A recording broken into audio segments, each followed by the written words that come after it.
বন্ধুরা, ভিখারি ছেলে একটি গেটের সামনে বসেছিল। তখন একটি বয়স্ক মহিলা একটি চেনটি ফিকে দেয়। তখন সে গেটের সামনে দিয়ে একটি মেয়ে যাচ্ছিল আর তাকে বলে, ম্যাডাম আপনার সোনার চেন পড়ে গিয়েছে। তখন মেয়েটি সেই সোনার চেনটি নিয়ে তাকে টাকা না দিয়ে সে ওখান থেকে চলে যায়।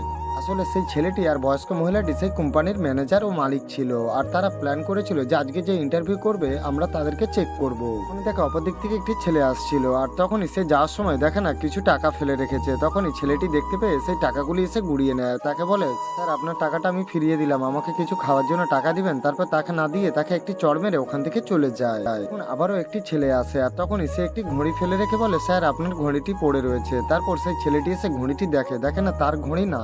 সেই ছেলেটি বলে, আমার এটা ঘড়ি না, তুমি রেখে দাও, বরং এইটা তুমি বিক্রি করে কিছু টাকা নিয়ে নেবে। ছেলেটি বলে, আমার খুব খিদে পেয়েছে, আমার কিছু টাকার প্রয়োজন, আমাকে কিছু টাকা দেবে, আমি তাহলে কিছু কিনে খাবো, আমার প্রচন্ড খিদে পেয়েছে। তো সেই ছেলেটি ঘড়িটি ফিরিয়ে দেয়, তাকে কিছু টাকা দেয়। তো বন্ধুরা, ভিডিওটি ভালো লাগলে অবশ্যই লাইক করে চ্যানেলটা সাবস্ক্রাইব করে নেবেন।